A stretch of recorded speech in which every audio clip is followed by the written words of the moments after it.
100 miles, still running. This funky drum got 100 rounds, still gunning. I feel like dumping one in your pumpkin and feel nothing. The same smoke with a different stroke, you feel drumming. I feel stunning, no Matt Damon is real stunning. I'm good with Will at the goodwill hunting. I found out rappers ain't proactive, I'm still bumping. Larceny in my arm, B, I feel something. Alright, my poker face still bluffing. Cousin, pull your ante up, you feel coming. House of cards, they see him trying to feel something. They ban arms, but this arm can steal from them. Chill, young and this mess dugging with ill will. And any problem I can't solve, then ill will. Yak down and kill it, heal, the skill build. 5-point bomb and your heart gone, it's Kill Bill. All I see is red, blood, red. Fuck that nigga said, what I'm dead. Cars just skipping the same gun in the stash. Won't be satisfied until you get something done to your ass. I know it's a man. You don't mean it. You haven't earned it. You haven't seen it. That nigga, all you can do is dream it. Them bricks, fuck is you rapping for? Doc start taking the drag. It's like, who in the hell let this ape in the lab breaking the glass ball? I'm swinging harder than cash is swole. The only kid with a Velcro fabric thumb, never dropping a blunt. 2 for 5 rolling. 89 and the bricks is 15 and growing. Gilla House fam, you know what it mean. It mean your cipher ain't fucking with the Lord of the Rings. Dig it. I pack your pipe with nothing but bar and roll on like the power stripe under your arm. Hold on, in vogue, massive endo. I'm breaking your dress code. I ain't rocking Kenneth Coles. I just came to get high with styles. A lot my block like D with wider vowels. I'm talking about A-E-I-O-U. My skills already have niggas pressed. Fuck an interview. All I see is red, blood, red. Fuck that nigga said, what I'm dead. Cars just skipping the same gun in the stash. Won't be satisfied until you get something done to your ass. I know it's a man. You don't mean it. You haven't earned it. You haven't seen it. That nigga, all you can do is dream it. Them bricks, fuck is you rapping for? Man.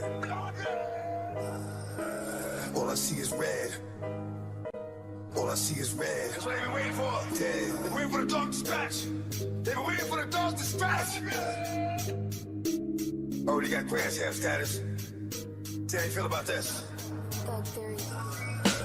All I see is red, blood, red. Fuck that nigga said, what I'm dead. Gun to the head and run instead.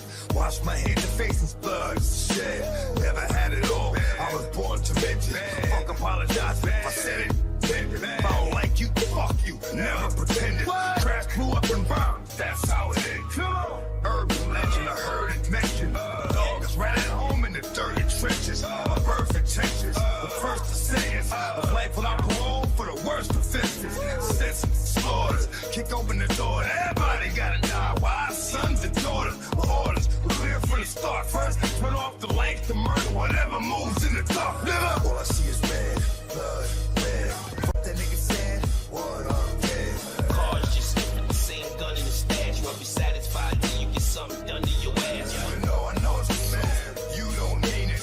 You haven't earned it. You haven't seen it. That nigga, all you can do is dream it. Them bricks, fuck is you rapping for?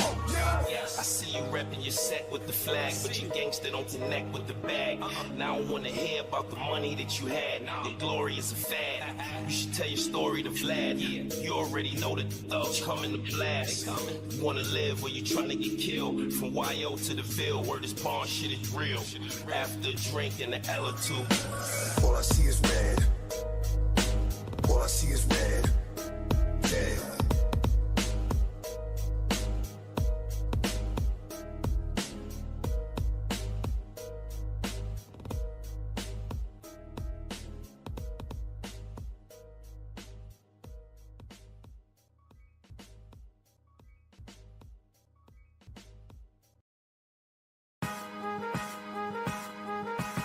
Look at what they did to me, they burned me, they turned me into an animal, they flipped, son, they burned me. To the first degree, me, son, they hurt me. I looked out for the motherfuckers, they burned me. I was good, now I'm bad, see, they done turned me into a monster, I can't believe they burned me. I showed them love, they showed me hate, they burned me. Now I'm heartless, your pain don't concern me. I got so many enemies, so many memories, so many flashbacks, we used to be friends. Sugar turning shit, people just change. They keep pushing a nigga till the hammer go bang. you violate, I will let that motherfucker rain. Feels like money came and more money came and niggas start foaming out the mouth, growing fangs now. When did I become the savior of the hood? Look, homie, you don't know me, I wouldn't save you if I could. I sacrificed for suckers and they changed me. I'm angry, they selfish, all they want is what they want, so they blame me. Wow. Like it's all my fault, they ain't caked up. You a grown-ass man, damn, when you gon' wake up? Turn 7 to 14, 14 to 28, old to 62. Nigga, get up your weight, learn how to duck the J, stack the paper, then you straight. I try to help a nigga eat, man, it's hard out on the street, cause I'm kinda think I'm weak. They see the way I grind and they like the way I shine. They want paper like mine. Man, they be on some shit when they tryna hit a lick. Man, a motherfucker flip. You think they won't trip cause you helped them from the rip. They ain't loyal to shit. She call the cops on me cause I don't love her like I used to. Tried to fix what was wrong. Guess it hurts cause I'm gone. My son, he love me, but she trying to poison his mind. Acting like everything they got ain't come from my grind. I say a prayer for her like God, please change your heart. All this hatred at one time is tearing me apart.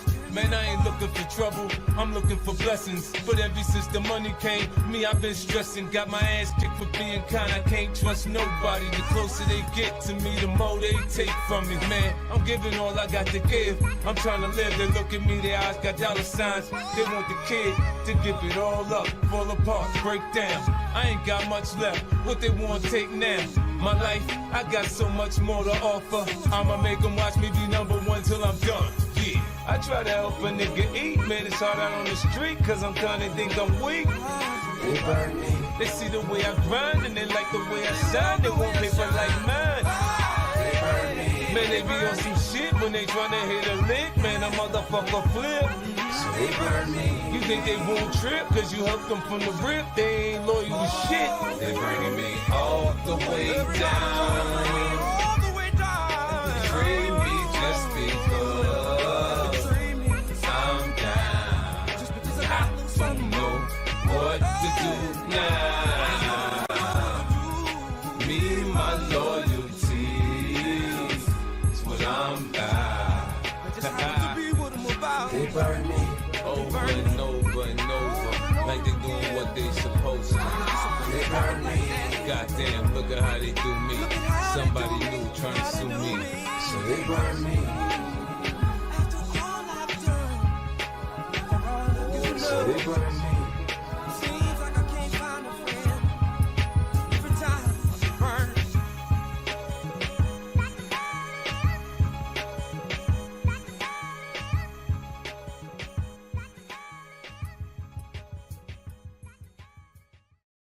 Live life with the nigga till the day I die. Live life with the boss play. All eyes on me. I know y'all got me in the scopes till the day I die. I know y'all know this is Slug like y'all got me on the surveillance. Yeah, good morning. Hit the thumbs up. We're going to start the show in just a minute. Welcome to the Lunch Money Show. Me and Pigskin Pete. Hit the thumbs up, dummies. Know who to trust, so many player hating niggas trying to sound like us. Say they ready for the funk, but I don't think they know me. Straight to the depths of hell is where them captains go. But all your shield down, nigga, holler when you see me. And let these devils be sorry for the day they finally free me. I got a caravan of niggas every time we ride, hitting motherfuckers up when we pass by. Until I die, live the life of a boss player. Cause even when I'm high, fuck with me and get cross later. The future's in my eyes. Cause all I want is cash and things. I 5 double low, dance for the flash and rings.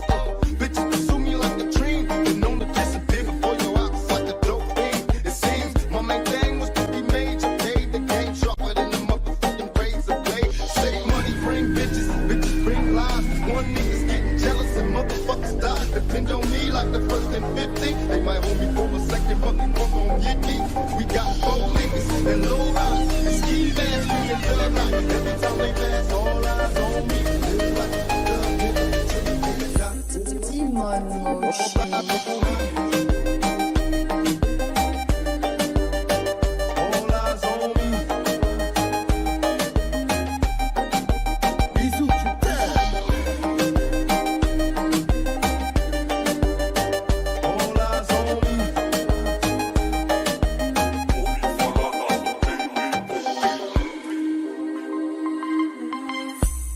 Je bois de la Hinano.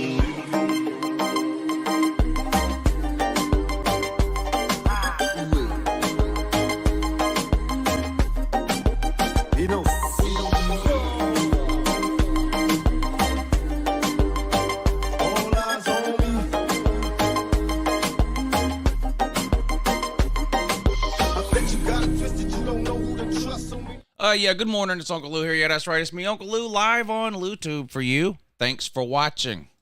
This is the Lunch Money Show with me and Pigskin Pete. What's up, Pete? Yo, what's up? Hope everybody had a good weekend. I know me and Pete did. We'll talk a lot about that tonight, I'm sure. Edward, I think, will be joining us. And, I speak for 50% of the people when I was at the softball game this weekend when I say there's only one thing we expect Edward to clown tonight. And I think everybody can figure out what that is.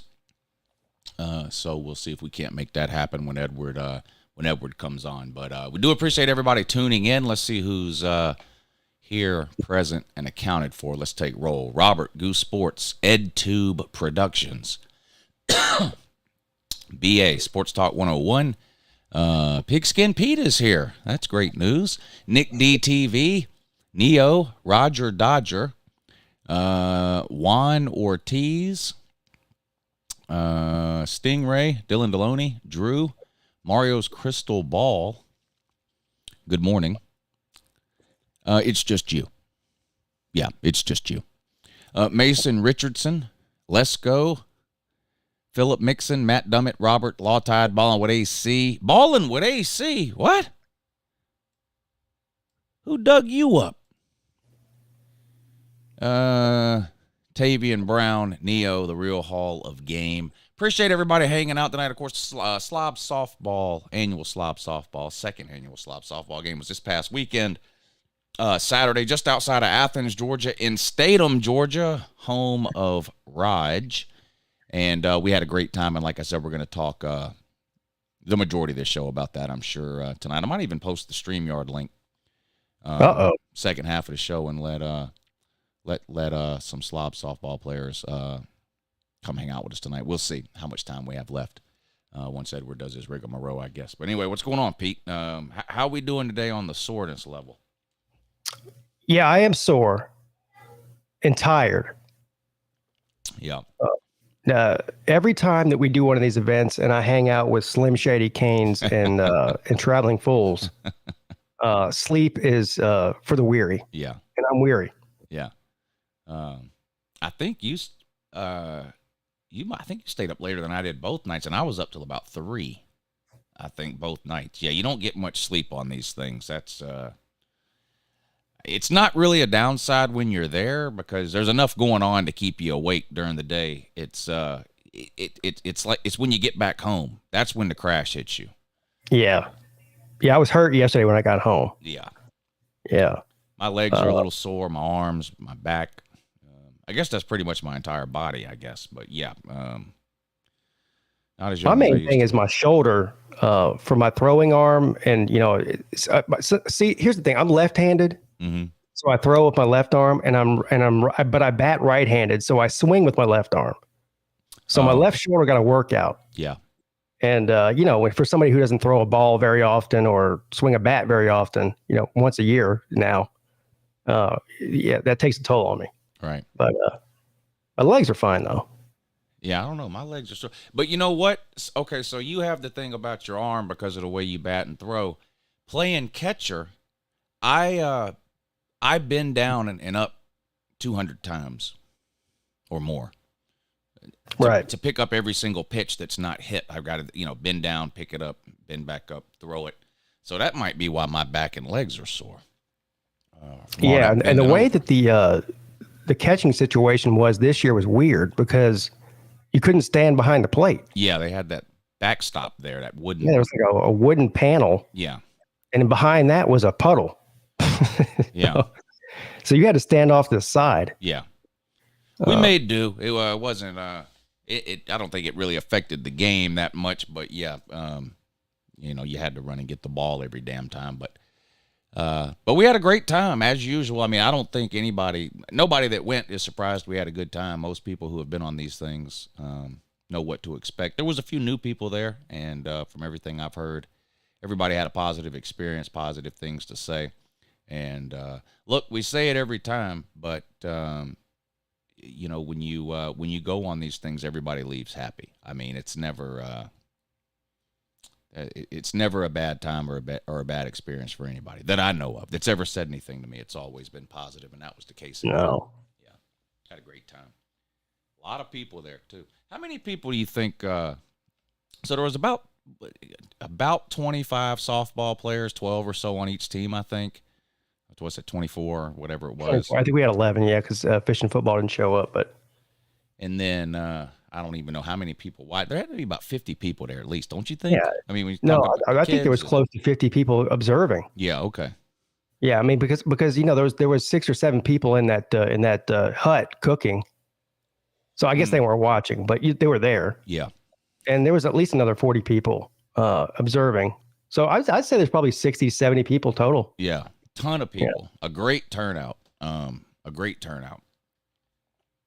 few surprises. Almost everybody came that we expected to come, with the exception of, like you mentioned, something came up with fish and football. He wasn't able to attend. But other than that, everybody made it there safe and sound. We had a good time. The softball game was good. The food was good. Of course, everybody I think is aware by now, Team Raj won for the second year in a row, 18-9 this year.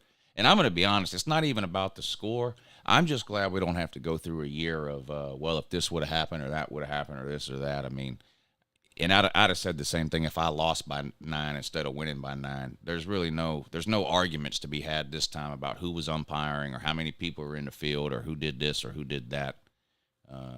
It's no, there was no victory. There's no arguments about what happened on the field during the game. The only argument is that Team Fools is the only team that didn't have anybody that nobody else knew except for Raj, who was a professional player. That's the only argument. Oh, Roger's cousin? Yeah. Yeah. And does Colby's dad do YouTube or anything like that? Oh, we know who he is, though.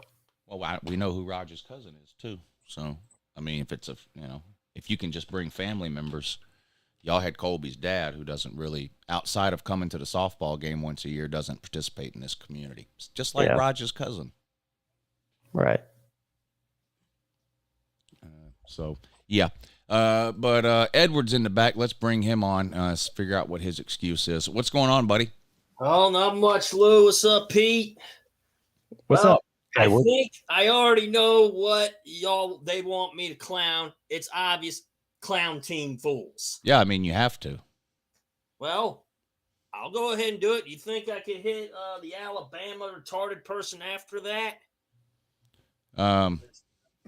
Maybe. We'll see how this goes first. So after that, you should clown yourself for not showing up. You live in Georgia. Yeah. Clown myself. Oh, I always have to clown myself, don't I? Even if I clown myself, what good's that gonna do? But all right, I'll go ahead and clown. I'll do Clown Team Fools. Okay. All right. Viewer discretion is advised. Parental advisory. If there's anybody here on the panel or in the comment section that needs to go to the restroom or get water before this clowning begins, please do so at this time. Anyone? Anyone? No? Okay. Well, you've been warned. So buckle your seatbelts because this is going to be a bumpy ride. Okay. Well, Team Fools, it's time for y'all to get on into the clowning box. Take your medicine. Eat your crow. Guess what, Team Fools? Well, you already know. No buffet for you. Well, Team Fools, I love to know what's your excuse this time for losing to Team Raj. You all do realize the Team Raj is undefeated. Congratulations, Uncle Lou, winning. That's in order. Please explain to me, how does Team Fools lose to Team Raj twice in a row? I mean, what, 18-9 this time? Whatever the score was last time? How does this happen? How does this happen? I really want to know. I mean, losing to Team Raj twice in a row. I'm sorry to say this to you, Team Fools. I do love you, but it's unacceptable. I mean, did y'all not have your power hitters today? Then was that it? Did a lot of your power hitters get arrested or something, or did they end up disappearing into the Bermuda Triangle? Is that where they all went? I wonder that. I really would love to know. Love to hear the excuses. Oh, If they disappeared into the Bermuda Triangle, or they someone got arrested or something, well then, I mean, I wonder if that explains the loss. I really don't know. I really don't know. But losing twice in a row to Team Raj is unacceptable. I mean, y'all should have beat them. How do you not be able to beat them? Oh, so your excuse is, well, if we had Edward there, we would have. Oh, really? Y'all would have won? Do y'all honestly think that? I mean, look, I haven't picked up a baseball bat in years. Who knows if I still got it? I mean, it would be something if I still had it. Who knows? We would never know that answer. We would never know. Yes, of course. All right, I wasn't there, so my excuse is very simple. Well, if someone would have come to get me, I would have came. But my excuse is, I had no way to get there. I had no way to get there. I would have went if I had a way. Y'all know that. So, okay, clown on myself. Hey, we know my excuse last time. We got lost. We couldn't find the park. This time, you go to the park. There's no address. I mean, how do you go to a park without an address? I mean, that's just crazy. Hey, maybe if they go to Brooklyn, I'll show up. But anyway, Team Fools, there's always next year. Hopefully you win it. I mean, Team Raj right now is undefeated. I'm sorry to say it. How do you lose to Team Raj? I really gotta know. Maybe we'll hear some excuses, to why Team Fools lost. But, Team Fools, I do love y'all to death. Don't worry, but you should have won. 18-9 is unacceptable. Okay, y'all should have won that. I mean, come on. I know you can. I know you guys can do it. I don't know if it's like y'all weren't trying hard enough, or maybe I don't know. Or the bat's not where. I mean, you try to swing, and then it doesn't go full. What you hit the ball. Oh, it didn't go far enough. Get out. Oh, yeah. Hey, that's the way it goes. It is what it is. What else can I say? So Team Fools, I don't like to do this, but I'm gonna have to do this. Team Fools, you garbage. Better try harder next time. Oh boy, here we go. Oh my God, here we go right here. Oh, geez, what the? Oh my God. The Team Fools already jump into this trash can already as soon as I say garbage. Boy, they're really good at this stuff. They must already know the drill. Oh yeah. Here they are. You see Team Fools in here? Do you see them in here? Oh, Team Fools. I don't understand this. That was a good one. Twice in a row, you lose to Team Raj. How do you lose to Team Raj? I want explanations. And please don't say the excuse. Well, if everything would happen. Try to blame me as an excuse. That's unacceptable too. It would have had nothing to do with me. I mean, who knows if we would have won if I was with Team Fools? We don't know. Again, I haven't picked up a baseball bat in years, so we don't know if I still have it. Neither of any of us. Yeah. I mean, I could be rusted. We don't know. And that's the bottom line because I said so, you stupid pricks. Did you just say that you would have been there if you had a ride? Right. You had a ride last year. You still couldn't make your way there. And Dylan Deloney's in the chat talking shit. You're the idiot that was driving them that couldn't work the GPS right. Now, that's just facts. That's facts. Yeah, I already clowned myself for that, so. No, clown him. He's the one driving you. Actually, Dylan wasn't driving. Yeah, imagine two people in one car. Neither one of them can work a GPS correctly. You know what? That's a lot more familiar scenario you might find yourself in than you might think, Pete. Well, yeah. Yeah.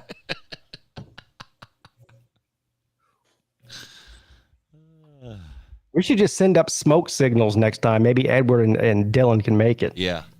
Hey, Edward. Yeah. Let me tell you something. Do you know that 70 other people found their way there? You said no address. They all somehow got the address. Also, 70 other people learned how to use a GPS system. Guess what else? Guess what else? Huh. Even Crimson Brave and Maddie Sims were smart enough to figure out how to get there. Whoa. How does that make you feel? Yeah. Man. And Dylan too, huh? How about put yourself in that clown box and that trash can and throw it across the room? Oh, I already put myself in there.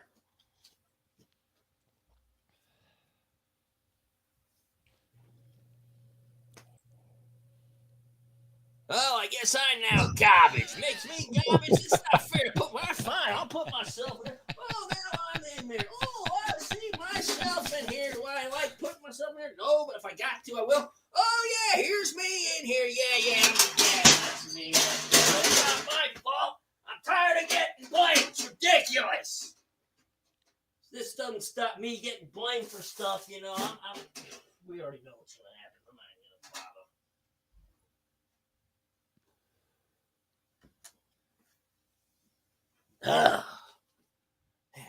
There we go.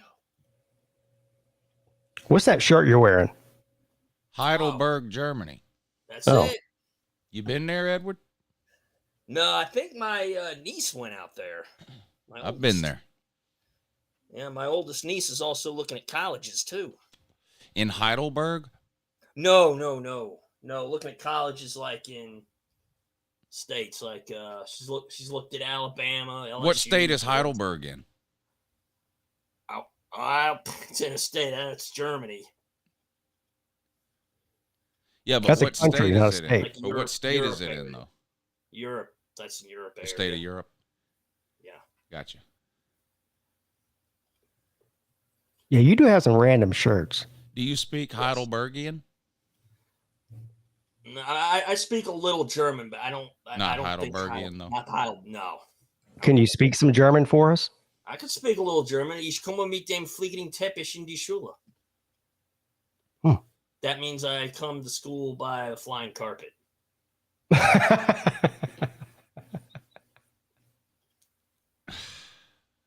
Of course, that's what it means. Yeah. If you could only come to the softball game by a flying carpet, we'd all be happy. Problem yes. solved. There you go. That would be amazing if I could do that. That Yeah. would be amazing. I'd love to try to do that. Shoot, I wish I was able to fly a helicopter. I'd fly it up there. Helicopter. Do you think that's a good idea for you Yeah, to be piloting good a point. helicopter? Good point. Yeah. Is it a good idea? Yeah. So, that Edward, could be- Edward, that could be. who did you pick to win the game? Oh, Team Fools. But I knew Team Rogers was going to win it. So. Then why'd why you pick Team Fools then? Huh? Why'd I pick Team Fools? Yeah. Well, I mean, like I said, I like both teams, but I knew I go with Team Fools as, I mean, they got to win at some point, but they didn't.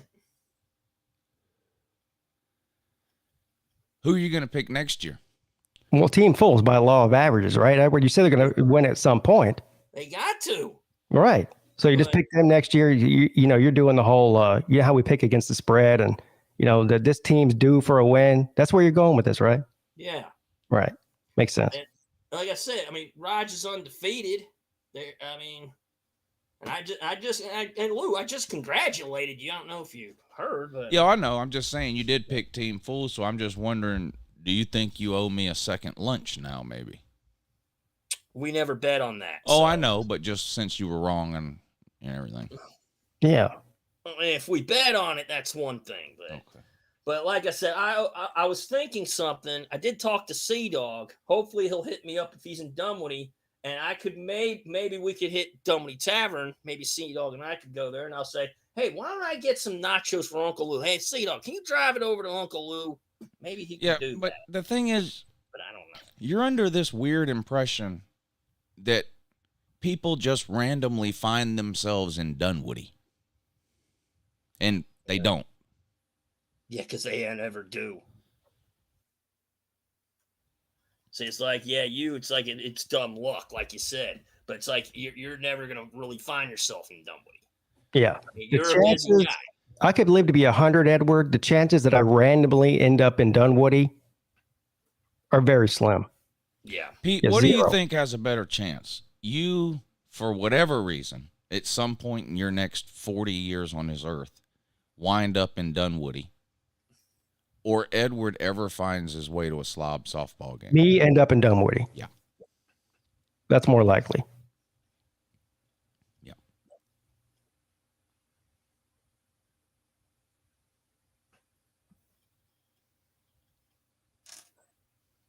Yeah, I did send you an email saying, do y'all think you'd ever do one at Brook Run? Yeah, I probably doubt that. Brooklyn? No, What is- Brook Run. That's another like. What is park. They that? have a- What, a park in let me guess, in Dunwoody? Yeah, Do they allow loud music there? well, they play music there. Oh, well, maybe we should move it there then. Yeah, Come good up luck with convincing Raj to suggestions. move that thing out of Statham. That ain't happening. Edward, what else you got for us tonight, buddy? All right. If you got time, I could go ahead and clown the retarded Alabama man that called into your broadcast. All right, but make it quick, because then we got to get back to Slob softball. All right. I'm not even going to do the intro. I'm just going to go ahead and hit it. Hey, retarded Alabama man, it's time for you to get your ass into the clowning box, take your medicine, eat your crow. Hey, Bama man, no about faith for you. Well, you called Uncle Lou the other day and you made all kinds of excuses of why Alabama's lost the last 2 years, like every Alabama fan. Oh, then you tell them that Alabama will win 5 natties in a row. Are you retarded? You have to be retarded. Please hit the buzzer for me. I'd love to hear that. No.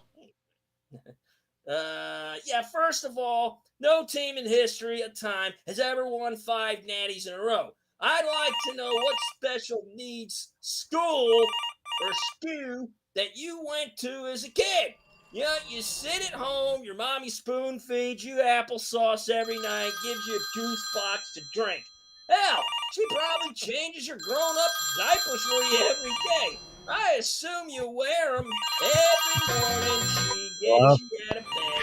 Hey, Rose. Hello. Juice for you every day, and for Hello? breakfast, a nice Hello? bowl of Fruit Loops and You're skim milk connected to over our the fax top. answer For machine. lunch, Either send your message now or leave your message after the Hello. beep. okay, We'll call you back as soon as possible. cuts the crust of the bread for her special boy. You probably just Hello. Hey, Rose. Good morning. This is Alex DeSalle. Apparently this morning when I was eating breakfast, my temporary cap, I swallowed it. Apparently is no longer there. However, I'm not experiencing any discomfort. So what I'm thinking is that if it's okay to operate without the Hello? temporary cap until my And that's the bottom line, because I said so, you stupid prick. Good job, Edward. Thank you. All right, when are you live streaming again? I'll say Saturday night. Okay. Well, we'll see you Saturday night over on your channel. Yeah, I Got it. look forward to not speaking seeing you guys. again next year at the softball game, buddy. Hey, I hope you can get it over to Brook Run. That would be good. Hello. Not my phone. You gonna answer that? It's not my phone. Hey, Rose, good morning. This is Alex DeSalle. Apparently this morning when I was eating breakfast, my temporary cap, I swallowed it. Apparently it's no longer there. However, I'm not experiencing any discomfort. So what I'm thinking is that if it's okay to operate without the temporary cap until my appointment on 9 a.m. on the 19th, I don't have a problem doing that. However, if it's going to compromise the integrity of the natural fit of the new crown that is being manufactured sometime in the next few days, I think we will obviously have to get another one on there. But I don't have a problem with, like I said, operating without the other two. It feels better without it, actually. But I suppose it was on there for a reason. So if I need to get another one, give me a call. All right, Edward. Thanks for coming on, buddy. No problem. All right. Talk to you Nick. next time. That was amazing. Thank you, Edward. Man, the list of people that came and Edward couldn't is disturbing. Yeah, it really is. TK made it there on her own, too. She didn't even need a side seat driver. And honestly, not being able to drive is not an excuse, because I know of at least 2 people off the top of my head who found a way there who've never been able to drive or can't currently drive, BVD and VicTube. Yeah. Yeah, good point. But I guess we'll wait and find out next year if Edward decides to grace us with his presence or not. I figured we would. I figured we talked enough about the softball game on everybody else's show. I listened into your show earlier. I did it this morning. TK had a show today. BA yesterday. BVD last night. I feel like it's kind of been round and round with the game at this point.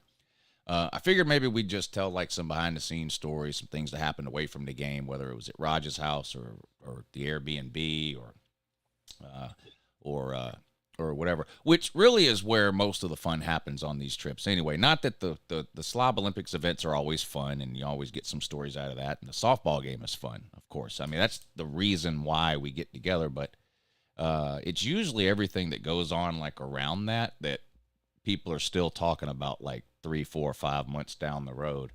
And I feel like there's several of those stories from this weekend. Yeah, the softball game is just something that happens between all that fun stuff. Right. You know, not that the softball game's not fun, because it is, but, you know, it's just a reason for us to get together. Yeah. I think I've changed my mind now, but I said all last week, I even told BA, and I'm not kidding, I'm not trolling. I said, this is the last year I'm going to play the softball game. I'll go up there every year because it's a lot of fun. And I think I even said after the game, that's it, I'm retiring. But now already I'm like, I don't know what I was thinking. Of course. Yeah, I knew you couldn't retire. Yeah, of course I'm going to play again, but that's just to your point. It's not that I wasn't excited to play the softball game. I was excited to play the softball game, but I was more excited to go up there and hang out with everybody Friday night and then all day Saturday after the game and Saturday night and all that. That's the draw to me.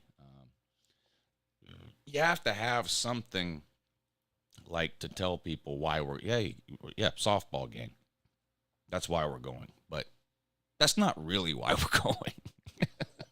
Right. Now that's why Raj is going. That's definitely why Raj is going. There's no doubt about it.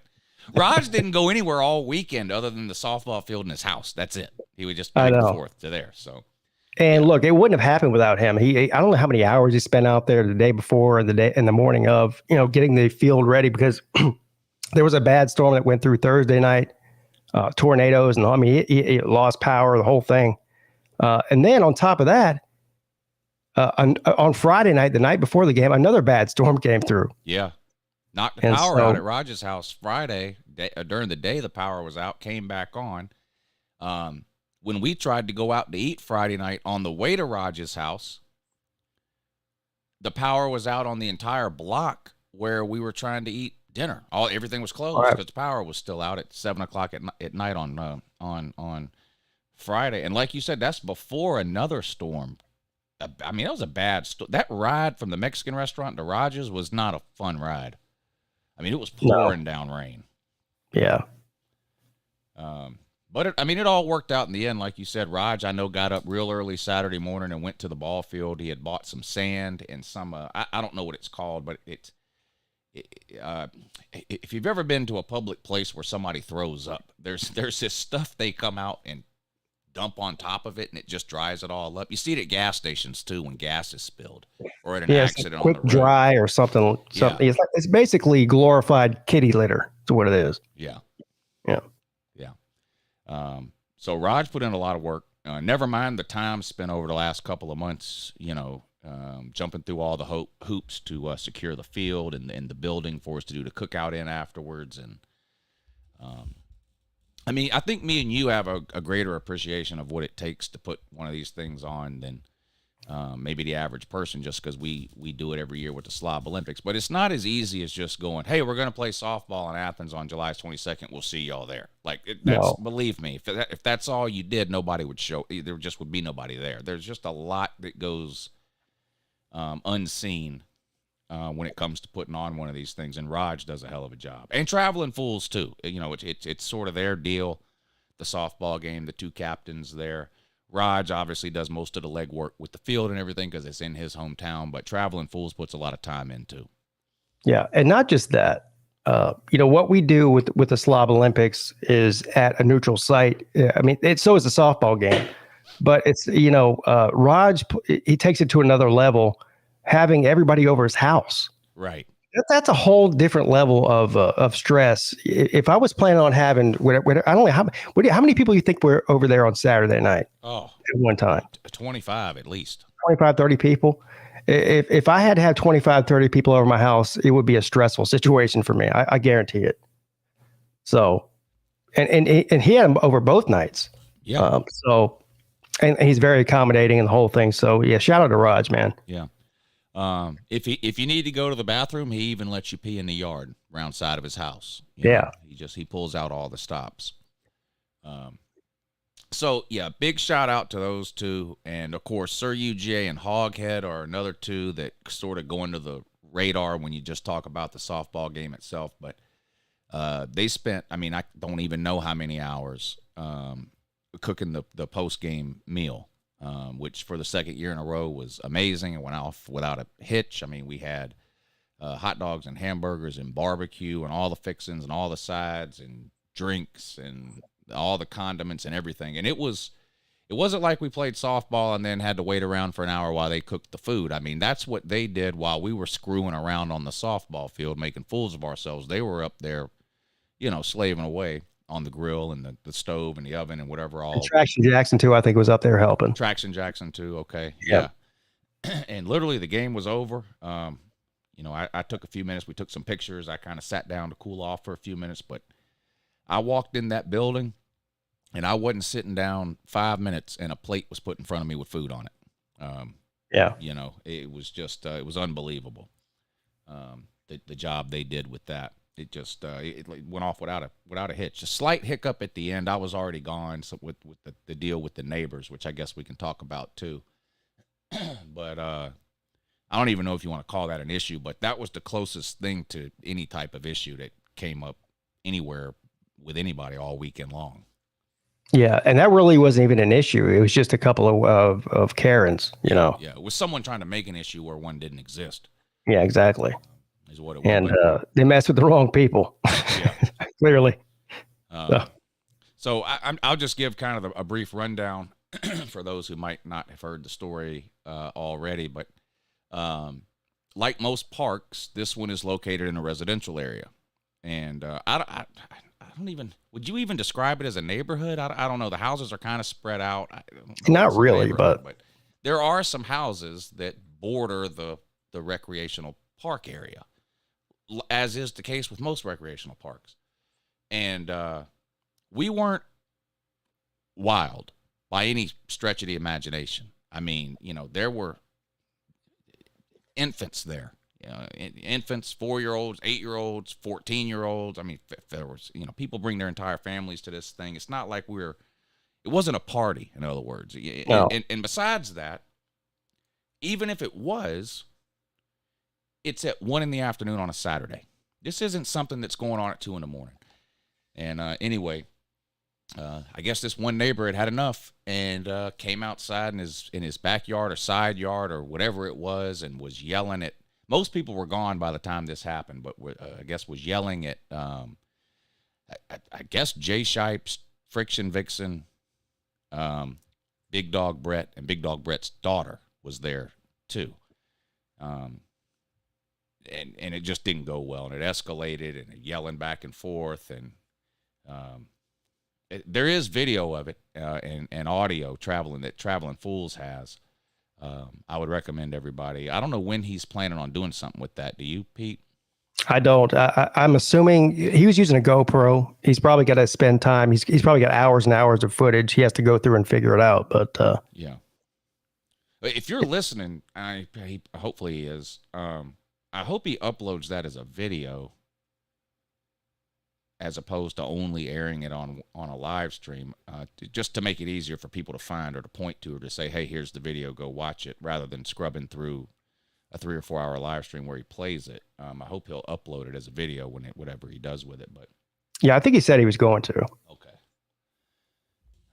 But it basically turned into just a screaming match between a couple of Karens, mad that they thought it was whatever was going on over at the softball field was too loud at 1:00 in the afternoon on a Saturday, which is just insane. First of all, we didn't show up there out of the blue. I mean, you have to rent the place out. We had to get the key. You get the keys from the county to unlock the building. The whole deal. I mean, we were legally there. However, I don't even think you can illegally be at a county park to start with. But we had permission through the county to use. We rented that field out for the day. Yeah, Raj had the keys to the facility. Yeah. Yeah. It's not like a group of hooligans showed up at 9 a.m. to play a random softball game. I mean, we went about it the right way. And what's strange to me is that this guy has spent however much time of his life living next to this park. And apparently, he's not used to people showing up there and using the park. You know what I mean? It just the whole thing didn't make any sense. And when you watch the video, it almost makes less sense because you're like, this guy's out of his fucking mind. And then, yeah, he's out of his mind. The bottom line was the guy, he came out and started screaming and cussing at us. Or not us. I wasn't there, but them. I'm saying us as a group. But when you greet people that way, you're going to get the equal reaction. You know what I mean? And so I don't blame Big Dog Brett and Jay for reacting the way that they did. I don't either at all. I mean, I can't get over the fact that if all we did was describe this guy's reaction, you would think whatever we were doing was occurring at 3 a.m. or something, or that there were 45, 25-year-olds with a keg of beer out at this county park at 2 a.m. And that just wasn't that's not what it was at all. It was a softball game that started at 10:30 in the fucking morning on a Saturday with a bunch of washed up old people. Yeah. And a bunch of families, a family event. Families, yeah. Like I said, people had kids. There was people brought their grandkids. Yeah. It's just the reaction that the guy had was so inappropriate based on what was going on that, yeah, of course, Big Dog Brett and Jay Shipes had the right reaction. I mean, to just come out over the top like that, cussing, yelling, screaming. He was making far more noise than we ever did.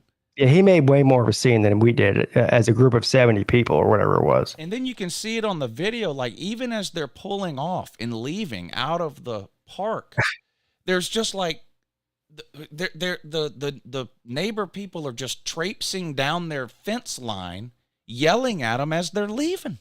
Yeah. I mean, it was just the weirdest. And they called the police. Yeah, and they called the police. That's the best part. Because most everyone was gone by the time the police showed up, and the police basically told them, why'd you call us? They didn't do anything wrong. Right. Yeah.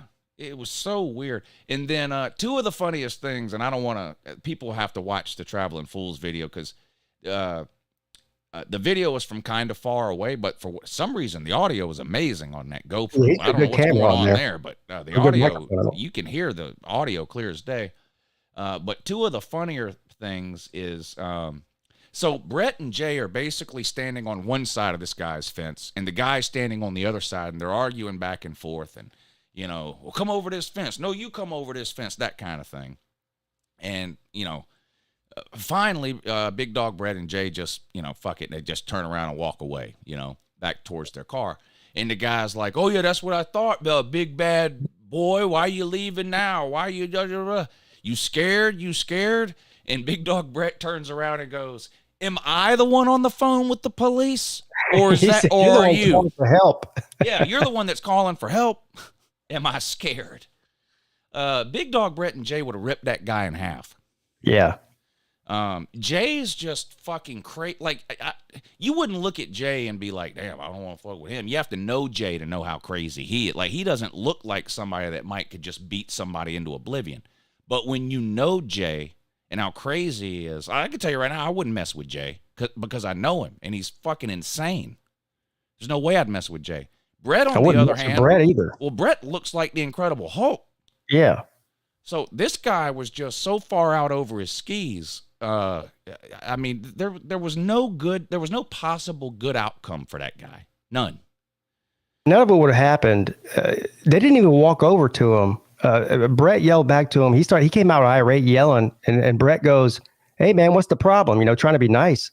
And the guy's like, "You MFers, get the F out of here with your bullshit and all this and that." Yeah. And Brett was like, "Okay." So he walked over to him, and you knew as soon as he walked up to him that guy started shaking. I know he did. Yeah, he didn't expect that kind of reaction. Right. And Brett had a good point on the midday show today. He goes, "You know what's one thing, because we're sensible people with our families there. We're not going to do anything." He goes, "But what if it was a bunch of hoodlums out there for real?" Right.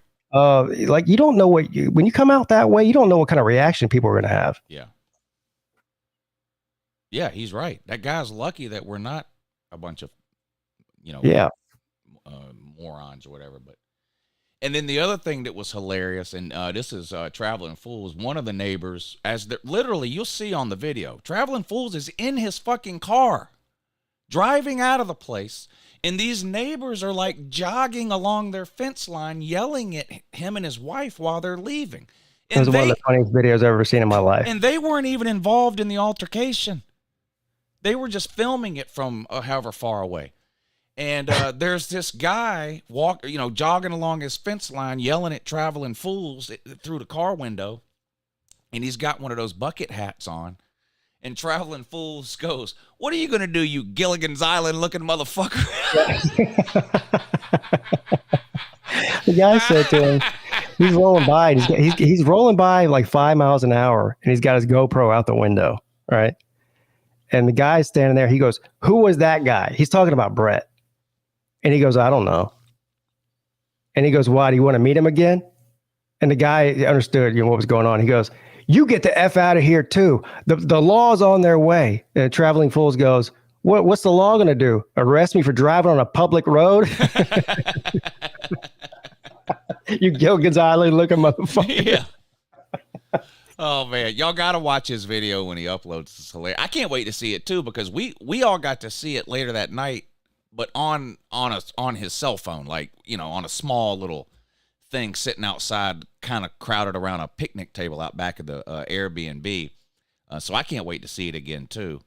But yeah, that was something. But that was the only. I don't even know what you call it, hiccup, or that was the only, like last year, we had there was an actual fight in downtown Athens last year, which we scratched that off the to-do list for this year. We never, I still don't really know what we were thinking last year. Yeah, A bunch of 45-year-olds. Rod warned us, because we were all about to go out downtown last year. We were like, "Rod, you want to come with us? We're going downtown Athens." He was like, "Hell no!" He's like, "Y'all are going to get in trouble." So they're a bunch of bunch of Brads and Chads and all that shit. You know how he talks down there, and he was right. But that wasn't even Jay's fault. He got attacked by like a 20-year-old kid who was drunk out of his mind. Yeah. And this time, I mean, look, if I would have been the people that lived in that house and I saw what was going on over there, I would have probably walked over there and hung out with them. Yeah. And be like, "This looks fun," Yeah. You can tell that those people are just, those are the people you see on the internet yelling at a cashier at the dollar store, or yelling at a McDonald's worker because whatever. I mean, they're just those that you can just tell that's just. They're just miserable people. You'll see. You'll be able to tell when you see the video. But that was it. That was the only real. Hiccup. So, I wish I would have been there for that. Oh, me too. You know me. I would have been right up in there with the camera. Yeah. Yeah. Me too. I wish I had been there. Well, I guess we'll start at the. We'll kind of start at the beginning. So I think most people showed up on Friday. The game was Saturday. Most people showed up on Friday. People were kind of spread out around town. Raj, of course, lives up that way. Several people had rented hotel rooms and things like that. And then a group of us had rented a house through Airbnb. So it was me and BA, Pete and his wife, Traveling Fools and his wife, Tiger Cat, Colby and his girlfriend. And is that it, or am I leaving somebody out? You said Slim already, I think. Yeah, Slim and his wife. Yeah. Sadie Canes. Yeah, And so his it kid. was 8 or 9 of us, I guess. 9, 4 couples and TK, I guess, were there Friday. Well, TK didn't get there till like 2 in the morning on Friday, but so we all met up there on Friday. We hung out there for a while, and then the plan was to go to Raj's house, but we were starving, and so we were going to go out to eat. We didn't know the power was out, so I forgot we did a pay to park deal too. Yeah. So it was like in a downtown area, not like a restaurant with a parking lot. So it's like, you have to park on side streets or whatever. Well, they had this, $5 park as long as you want deal. So we're like, well, we'll just park here and walk the 1 block to the restaurant or whatever. So we paid the $5 to park. We got about halfway to where the restaurant was, and we noticed like we were the only ones walking that direction. Everybody else was walking like away from there. And finally, one of the couples that walked past us was like, if y'all are going down that way to eat, I can save you some time. The power is out for like a 5-block area down there, and every single business and restaurant on that street is closed. So and we're like, well, so much for that idea. It was a Mexican restaurant we were trying to go to, but we ended up finding another Mexican restaurant and went and ate there before we headed over to Raj's house on Friday. Unfortunately, a lot of people had left by the time we got there, which was kind of our fault. We screwed up with the going to eat deal, and we didn't. What time was it when we got to Rogers? It had to be after. We got there about 9:15, I think, and they a bunch of people had just left. Yeah. It had started storming real bad, and we weren't there yet. They didn't know how much longer we were going to be and all that, so I think a bunch of them left. But we ended up having a good time over there on Friday, too. We stayed till around midnight, didn't we? Yeah, we were there for a few hours playing Hold'em, and guess who didn't leave? Nature Boy. He stayed there? Huh? He stayed there? No, I'm talking about of the group of people that left before we got there. Yeah. He was there when we got there. Yeah. Thank God, because he wasn't there the next day. He ended up having one of his kids got sick, and he ended up having to go home Saturday morning. So luckily, we got to see him Friday night, or we wouldn't have got to see him at all. Right. But yeah, he was there with his Ric Flair hair. Who else was there on Friday? Oh, Nick DTV. Nick DTV. Wow. Wow. I mean, I was 25 once too, or how old is he? It's something like that. Yeah, mid-20s, I guess. I was that age too, so I'm not picking on him or making fun of him, but man, he was upside down when we got there at whatever time you say that was, 9:15. He was he's feeling good. High. And there was one, we were playing, Raj has a poker table, not poker table, a pool table in his garage that we were using as a Texas Hold'em table on Friday. We were playing some poker, and Nick wasn't playing. He was just hanging out and basically stumbling around. And right behind where I was standing in the other half of Raj's garage is basically set up like a living room, right? He's got like a stereo, a couple of TVs, a couch, a couple of chairs, that kind of thing. And it's like a man cave type area. And Raj, you have to have been to Raj's garage or seen detailed pictures of it. There's shit everywhere in there. And I don't mean typical garage stuff or that it's a mess. I just mean there is just stuff everywhere in there. Lamps, tables, stuff hanging everywhere, all kinds of Georgia stuff and football stuff. And I hear this crashing noise, and half the lights in the garage go out. And we thought the power went out again. Yeah, I thought the power went out. I turn around to look where the noise came from right behind me, and it was Nick DTV. He done fell into one of the tables or chairs or something right there on the other side of the pool table, sort of between the pool table and the living room half of the garage, and knocked all kinds of shit over, unplugged a bunch of shit somehow. And Raj is like, well, God damn it. You know how he is. And he comes in over there and look. Nick turns around and Raj is like, Nick, what the fuck did you do? Nick turns around and looks at Raj. Now, keep in mind, right behind Nick is like this giant pile of shit on the floor that he literally just knocked over, and half the lights are out. Yeah, there's a power strip hanging right there, too, with everything plugged into it. Yeah, and Raj goes, what the fuck did you do? And Nick goes, nothing.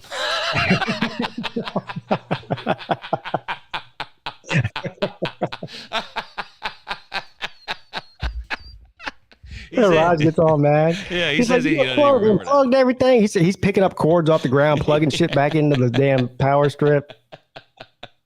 It was just so funny because it was just like a one-word answer, no thinking, just right away, immediate response. He legitimately had no idea what Raj was talking about. He's like, huh? Nothing. What are you talking about? I said, oh my God. That was pretty funny. Nick was funny. He was cool though. Yeah, he is. He's a good guy. He's a good guy. He drove what 9 hours to get down there. Yeah, long drive from Virginia, right? He lives. Or yeah, well, I think he technically lives in Maryland. I think. Oh, okay. But yeah, Northern Virginia. Yeah, long way for him. So he drove a long way. Celine drove a long way. TK 6 or 7 hours, I think. Slim Shady Canes too. What 8 hours? 9 hours? Yeah, 8. Yeah. Shit, it might have been more than that. I don't know. Yeah, 7 or 8 hours. Yeah, so a lot of people drove a long way. No, I don't think there's any video of that on Friday. I don't know that anybody was taking much video on Friday. There's some pictures that got taken, but I don't think specifically of that. But yeah, that was hilarious. But he wasn't feeling no pain. No, he wasn't feeling no pain at all. But yeah, we had a good time. Stayed till about 12, and then we all went back to the Airbnb. TK showed up. I don't know, 1 or 2 in the morning. That's when the real fun started. With all kinds of fucking, I don't even know what she had a tackle box. She had all, I don't know what was going on, a sewing kit. I don't know what was going on. And she walked in with that tackle box. I thought she was about to go out back and try to start catching fish in that koi pond that was in the backyard. I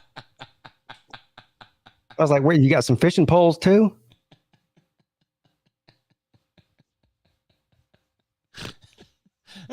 Yeah.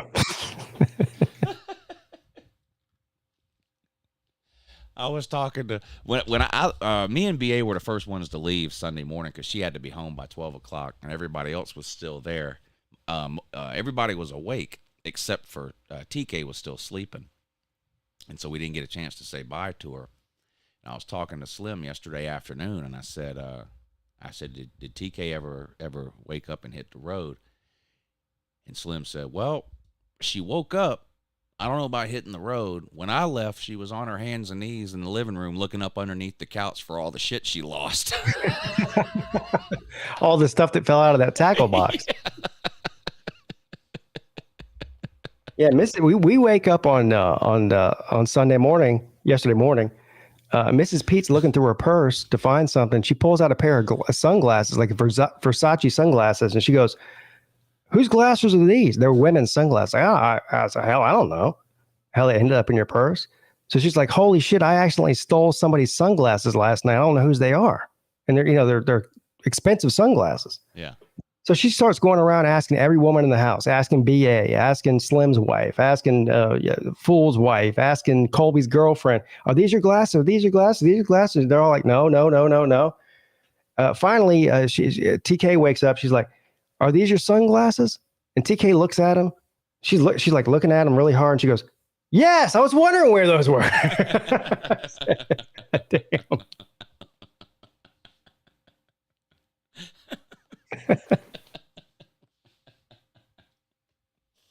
Oh boy. Yeah, but the last night. So after the softball game on Saturday night, I didn't even know this. So we were at Rogers and we had Ubered there, all of us. Well, not all of us. Well, me and you and BA and Mrs. Pete Ubered there. Yeah. And so we didn't have a ride home. So then the plan was to Uber back home. Well, Raj lives in the middle of nowhere. Yeah. All right. He don't live in a cult neighborhood like me. So you go to look for an Uber and it says searching for 15 or 20 minutes. And finally you're like, there's no Ubers available. Right. Yeah. So then we were trying to figure out a way to get home.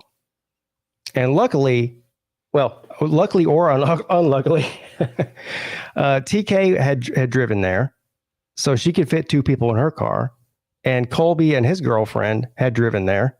And so they could fit 2 people in their car. So you hop in the car, you and BA hop in the car with TK, and me and Mrs. Pete hop in the car with Colby and his girlfriend. And we pull up in the driveway. First of all, Here's the funny part. I don't even know if I told you this. You guys left about 15 minutes before we did. Yeah. At least. And so, but we pull up in the driveway at the exact same time.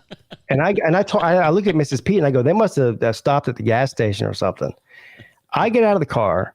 I'm walking towards the front door. You're getting out of TK's car. You're walking towards the front door. The look on your face was priceless. I go, what's wrong? You go, never again. Never again. I go, what happened? You just say nothing. Just walk right past me one side. It's that look you have on your face when you get off of a roller coaster for the first time. That look. I got out of the car, wasn't even all the way. The car was still moving. I didn't even wait for it to get into park. I was like, get me out of here. But yeah. So I rode in the front seat, and BA rode in the back. TK's got a Mustang. I can't fit in the back seat. So right. BA. That's why. So BA sat in the back seat, and before we left, Edward had started live streaming. And they asked me, they said, play Edward's, let's listen to Edward's live stream on the ride home. So they asked me, put Edward's live stream on my phone so we can hear it. So because of that, BA had to do the GPS on her phone in the back seat. Now, why TK didn't do the GPS is anybody's guess. But she didn't. So TK's driving in the front seat, obviously. BA's in the back seat with the GPS on her phone on how to get from Roger's house back to the Airbnb. A complete and total disaster and clusterfuck ensued for the next 30 minutes, which is how long it took us to drive 20 make minutes. a 15-minute trip. Yeah. I can't tell you how many turns we missed. There was TK slammed on the brakes at one point, and I didn't know what was going on. And BA's in the back seat going, that was a deer, and TK's going, no, it was a human being. And they're arguing over whether they almost hit a deer or almost hit a human being. And I'm thinking, what in the actual fuck is going on here? BA will tell you, she's looking at the GPS on her phone, and she'll go, okay, the next turn's going to be on Dewberry Street. Okay, well, we need more information, lady. And the thing is, TK's not asking these questions. I'm having to ask them. And I'm not driving. Well, what do you mean? Okay, the next turn's on Dewberry Street. Great. Left, right, U-turn, what? Is the next turn in 1 mile or is it in 500 miles? Like, this is valuable information to know when you don't know where you're going at night. Telling me to turn on Dewberry Street is telling me nothing. And I'm not even driving. I'm just getting frustrated from it was so bad. And then she tells TK, it's like, okay, you're going to go over the train tracks, and then it's going to be a right-hand turn, but it's going to be a really sharp right-hand turn. We go over the train tracks, and I can see the turn, and it is sharp. It's like, it's not a 90-degree turn. It's a 45-degree angle turn. You're almost turning backwards. You would have thought TK was trying to parallel park an 18-wheeler or something. It was like, I've never seen anything like it. And never mind just the regular driving, of course, is like we accelerate to 50 miles an hour, we decelerate to 20. Accelerate to 50, decelerate to 20. It's just a constant. We didn't go the same speed for more than 3 seconds at a time the entire trip. And I can hear BA's phone saying, turn right at the next right or whatever. And I'm in the passenger seat watching the turn on the right pass me by. And I'm like, well, yeah. And then sure enough, like 20 seconds later, BA's like, oh, you were supposed to take the right-hand turn back there. You turn around, take that turn. And then the icing on the cake, and thank God we were close to home when this happened. So there's the road that the Airbnb is on. So not that road, but the road off of that. We're on that road. So we only had one more turn to go. And BA was finally starting to get it together in the back seat. She's like, all right, it's going to be a left-hand turn in 0.6 miles onto such and such street. Okay, 0.4 miles, 0.2, 0.1. Okay, it's going to be right around this corner. You're going to turn left on such and such street. There's no road. And then BA's like, okay, right here, turn left. I'm looking to the left. It's a fucking ditch. And then on the other side of the ditch is fucking Wolfman Woods. And BA's trying to, or TK's trying to turn in there because BA's telling her to turn left right there. And I'm like, what are you doing? There's no road. That's a ditch. So she stops. And by this point, she had already started to turn left a little bit. So she's like kind of in both lanes. Oh, no. And then BA goes, oh, my bad. It was a right-hand turn.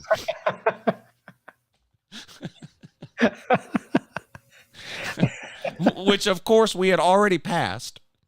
So she's kind of in both lanes. She straightens back up, gets in the right lane, and then immediately there's a driveway on the left, and she decides, well, I'm going to pull into this driveway to do the U-turn so that we can go the other way and make the turn where we were supposed to. So she goes to turn into the driveway, but she stops as soon as like the nose of her car gets to where the driveway starts. So again, she's in both lanes, parallel to the road. There's a car behind her. I feel sorrier for those people than I do me. At least I know the two people in the car that are fucking this up. The people behind us have no idea what's going on. They had to think it was a drunk driving situation. She acts like she's going to pull into the driveway, so the car behind us is thinking, thank God I can get around these people. Well, TK slams it into reverse because she's just doing a U-turn and proceeds to start to back into this car. They honk the horn. BA and TK start yelling at these people like they did something wrong. I'm like, no, that's literally the reason fucking horn was invented. Yeah, for reference, TK was not drinking. No. That's the reason that they were riding with her. Yeah. Well, you weren't drinking either, but anyway, but you were riding with her. Right. We all took an Uber over there, and we were stuck there with no ride. Yeah. Yeah. And they're like, oh, one of those people that just lays on the horn. I'm like, no. That's literally like if you look up like if you go to driving school and they do an entire day on what's the purpose of a horn, it's that. That's to prevent someone from backing into you in the middle of the night on an abandoned road in the middle of nowhere. Like those. And I said, and she finally got turned around and headed in the right direction. And I said, pull the car over right now and let me out. And I was serious. I was serious. I feared for my life. I was like, just pull over right here and let me out. Let me out. I'm serious. And she started to pull over, and then BA's in the back seat going, no, don't listen to him. We're almost there. And we're almost there. There was that one turn and then up the hill, and we were there. And so that literally had happened, Pete, 30 seconds before we pulled in the driveway. That explains the look on my face. Yeah, that's the way you looked. Yeah, that's why you looked the way you looked. Yeah. Yeah. Yeah. Now, let me say this. I made it home safe and sound, and maybe I'm also not the best backseat driver or whatever you call it. So I'll take some blame for that too. And I do appreciate TK bringing us home, as because we couldn't get an Uber. But it was a complete fucking disaster. I do have one question for you though. Once you realized how terrible BA was at navigating, why didn't you take over the navigation? Well, because I wanted to watch Edward. Oh. I had better shit to do. I had better shit to do. Damn, Edward, he almost died for you. Yeah. That's dedication. But once we got there, I didn't realize, I don't know what time that was. It was after midnight. And we go inside, and there's a house full of people. Virtually everybody that had left Raj's house was already there before we were. I didn't know they were going to be there. You had Sea-Dog and his brother. You had Law Tide was there. BVD. D4 was there. Yep. BVD was there. I think it was BVD's idea to go over there. Was it? Okay. I'm sure it was. Yeah. So they were actually, those guys were staying at another place that was very close to where we were staying. Like, I think a law tide told me they were staying like 2 miles away or something. So I understand why they were over there, but I didn't expect to see all of them. So it was a pleasant surprise. Yeah. And so then, I thought the party was over after leaving Rogers. Well, the party was just getting started. I know who didn't think the party was over. Mrs. Pete. Yeah. Well, at no point the entire weekend did she think the party was over. No, she didn't. Neither did I. Neither did I. But we had a great time Saturday night. Yeah, we stayed out there till 3 or 4 in the morning out on that back porch. Yeah, I didn't go to bed till 4. After 4. I think me and Fools were the last one. Well, me and Fools and Mrs. P were the last ones up, but yeah, we sat back out there. It was a lot of fun. I think BVD and them even stayed till like 2 or 2:30. Yeah, they were there late. Yeah, we had a good time. Hung out there. Had birthday cake, sung happy birthday to BA right at midnight 3 times. Yeah. You were like, this is getting less enthusiastic every time we do it. Yeah. we sang happy birthday to her like 18 times. My last one was like, happy birthday. Yeah. I don't even think BA cared by the last time we did it. I was looking for candles. Nobody had candles. I broke off a damn popsicle stick and was about to light it on fire. Oh, man. Yeah, we had a good time. A lot of fun. Sea-Dog and his brother got 2 hours worth of valuable life lessons. They did. I don't know if he'll take it, though. She was actually giving them good advice, though. Yeah. For him, good advice. And Sea-Dog was agreeing with Mrs. Pete. I think the reason the whole thing started was that Sea-Dog was telling her, he needs to do this. So he's about to graduate high school. Sea-Dog's brother. Yeah. I want to say too much of his business. It's his personal business. But basically, he's about to graduate high school. And so Sea-Dog was giving him advice about what you need to do at this point in your life. And so Mrs. Pete stepped in and tried to give, she's a successful woman, and tried to give her advice. And Sea-Dog was agreeing with Mrs. Pete, but B-Dog, he's like me. He reminds me a lot of me.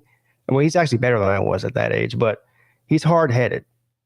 And he was pushing back. Well, the last thing you want to do is push back on Mrs. Pete when it comes to life advice. So that turned into a whole thing. But she was doing the right thing. We're giving her a hard time, but she was doing the right thing. Yeah.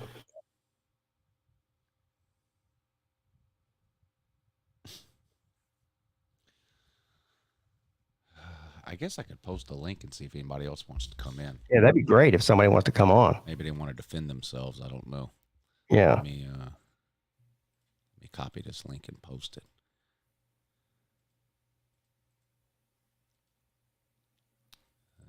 All right. There's a StreamYard link if anybody else wants to come on. We'll put you on. We'll talk some Slob softball after party. There you go. Was it spring break? Well, that was weekend. Yeah, but it's like these Slob events are like the closest thing us 40-year-olds get to spring break anymore. No, that's true. Yeah.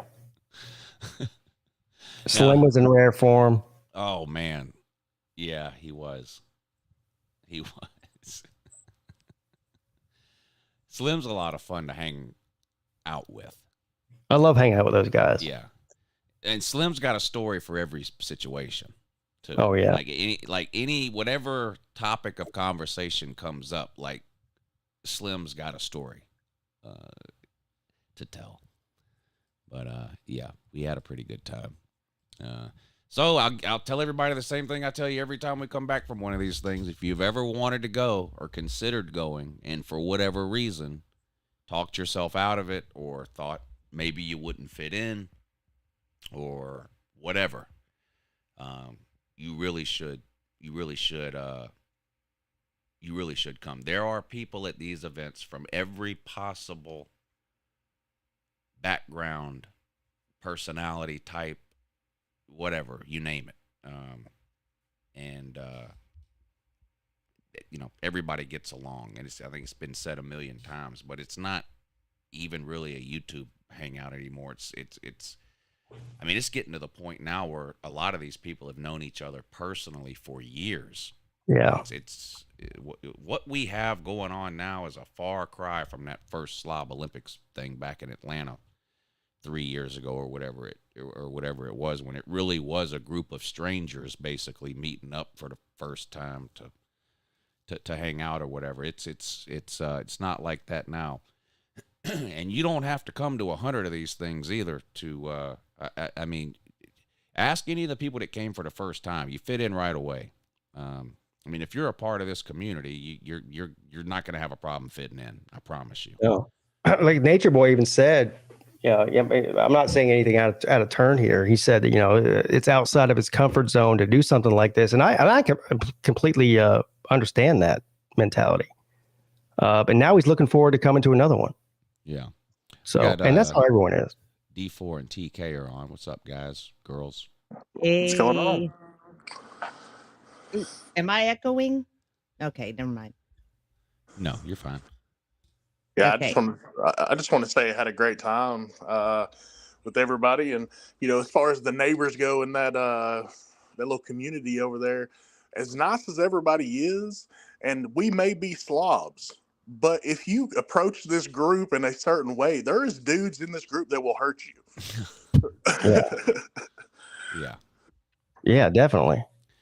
You're one of them. And Pete mentioned it's a family thing, and that was one of the things with Brett. Like, his daughter is standing there next to him, and this guy is, you motherfuckers, like, plural. Yeah. And Brett's like, it's one thing to talk to me that way. You're not going to talk to my daughter that way. I mean, I don't know how old is she? 14 or 15? She looks like something like that. I mean, yeah, she's not old at all. You got to be careful. I mean, people will snap. Big Dog Brett's a nice guy.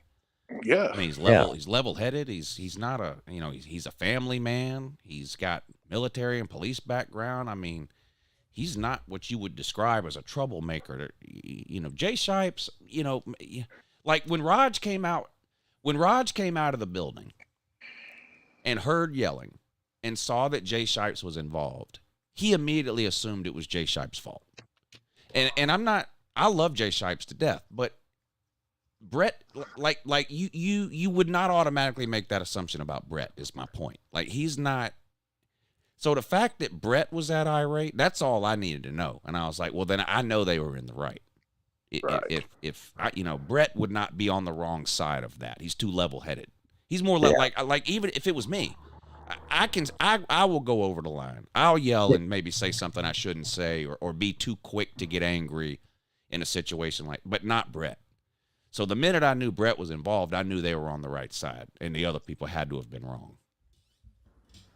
Yeah, and we went over to see Sanford Stadium as well. Fandom trash talk aside, that's a very nice place over there. Actually, the first time I ever got to see it. I actually wanted to go see it, but there just wasn't enough time. I would love to see any stadium, But the one time that I thought it was real cool, it was the first. This was toward the beginning when I first started watching you, Lou, and it was one night game I was watching, and when they turned on all those red lights, it was so cool looking. You know what I mean? Yeah. And all the fans and everything. Like, I would love to go to a night game there, or you know what I'm saying, or at Clemson. There's certain colleges I would, believe it or not, I don't necessarily like some stadiums. I just have no desire to really visit. Even I mean, if I got a ticket to an Alabama game in Alabama with LSU, I guess I would go. But I would rather be in Tiger Stadium, right? I'd rather spend money to see Alabama in Tiger Stadium. But I wouldn't mind seeing. Well, Georgia, y'all would be loud too, though. But still, I mean, I just want to visit these stadiums for a night game. Well, the Yeah, cool When thing some- about going to Sanford Stadium, like during the day in the off season or whatever, is I don't know of many stadiums where you can walk into it. Basically, Right. That the bridge area at Sanford Stadium, and a lot of stadiums have like a unique feature that sets it apart. Like for Clemson, it's the hill. You know. Yeah. Georgia keeping that side of the stadium open will never change for that. It's one of the things that sets that stadium apart from others, whether you're a Georgia fan or not. It's a cool experience to be able to walk down the street, and because the stadium is sunk into a hole at street level, you're halfway up the stadium already. You're looking down onto the field from that bridge there. And it's a unique experience to go in. Well, see, that's the thing. So Clemson's the same way on that rock, the rock side where the hill is. It's the same thing. You're looking down in the stadium, but they don't let people walk into that area. Right. So, I mean, when we went, I seriously considered. I mean, you're in the stadium at that point. It's not like there's some sort of barrier. There's seats right there in front of you. Yeah. So what do they do if they see someone sitting there? They have cameras and stuff. We got yelled at by the people on the cameras. You know what that area is? When Vic goes to a game, that's where he sits, right where you were standing. Yeah, right. That's the handicap seating. That's what but that if somebody is. and I'm sure it's happened before, if somebody wants to get crazy and run down the steps and run on the field and do whatever they want, they can. Yeah. Now, you have to deal with it, whatever consequences come along with that, but at least it's open. At Clemson, you can't do that. It's all blocked off. So you can walk up to the gate where right in front of the rock, but you can't get through the gate. Yeah. You can't get on the field. Oh, okay. So there is a gate. Okay. I thought you were saying that it was open, but, At Georgia it is, yeah. Oh, at Georgia. Yeah. Okay. Yeah, you walk And right in. I was thinking about I think Hoghead counted 11 different fan bases there. And for people that haven't been there, like nobody acts like they're better than each other. Everybody's friends. Everybody talks to each other, and it's just a good time, man. I look forward to it every time. I had the best time, and I will honestly say this. I'm surprised I got home alive myself. Okay. So I do say that I understand why Uncle Lou thought that he would lose his life that night.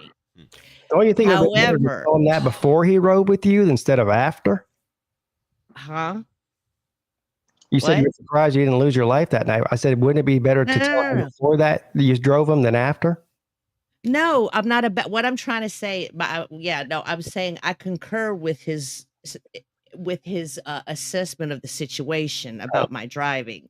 But to my defense, okay, I've never had like a major wreck or anything. Okay, I'm terrible with directions. Well, and in TK's defense, for people who have never been to Athens or don't understand like the area we're talking about, this isn't getting on an interstate and driving 20 miles to the next town. That's not what we're talking about here. We're talking about back roads through rural areas with no street lights, with random roundabouts everywhere. Yeah, I train couldn't- tracks and There was times It's not I'm like sorry. Go it's ahead. not like you're riding down an interstate, a highway, or even like a busy main thoroughfare filled with gas stations and restaurants on the side.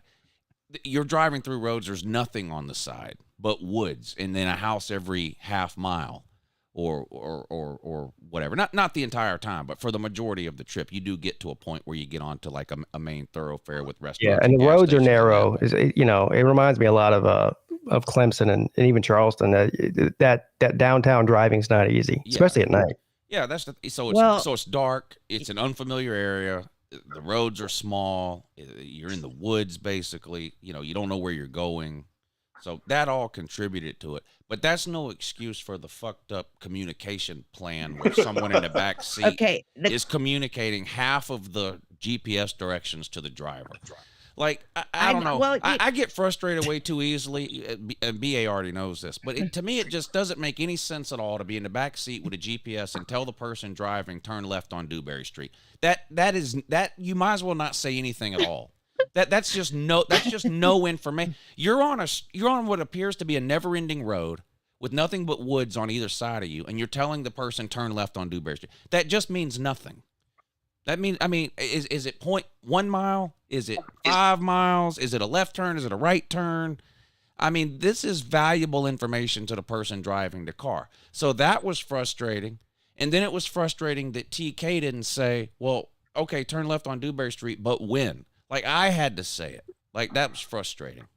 That it didn't dawn on either one of them that it might be valuable to know if the next turn is like the right blind now leading the blind, and the or one an hour blind from person, non-blind person, was watching Edward.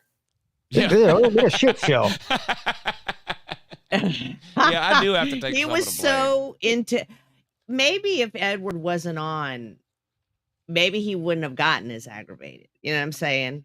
Because he was, and I wanted to hear Edward too. Like, it's fun hearing Edward, and I'm actually kind of part of it too. I don't know if you remember, Lou. You said something about me in there, and I hear Edward say my name, and I'm like, tell him this and this and this. And I think around that may have been around a time where BA may have told me even a direction, and I missed one. Because I know there was a time I had to be rerouted. Well, that's the other And thing. I'm like, you talked about Lou's how gonna long, kill me. You talked about how long it took us to get there. So, like, when we would miss a turn, like, instead of stopping immediately, turning around and going and taking that correct turn, BA was in the back seat going, just go straight. The GPS will reroute me. So, so then it's like the next turn is now like 9 miles down the road, you know? So we're like going 9 miles out of our way so that we don't have to do a U-turn and go 10 feet the other direction. And I just couldn't because see, for me, like when she went, okay, the Plumberry part, the ending there, when it got real scary there, and Lou wanted to get out and walk. At that point, I was laughing more at the fact that BA told me left when it was right. So then, man, I went back around. And I'm not making fun of her because I had that. I don't know if you heard this story, Pete. Did you heard me about the story about on my way home? Like, I had that GPS on the whole way. As soon as I got to Jacksonville and got on 95, I turned off my GPS. You could probably figure out the rest. Okay. Right. I took an extra 20 minutes home because I was just so tired. I was just so tired.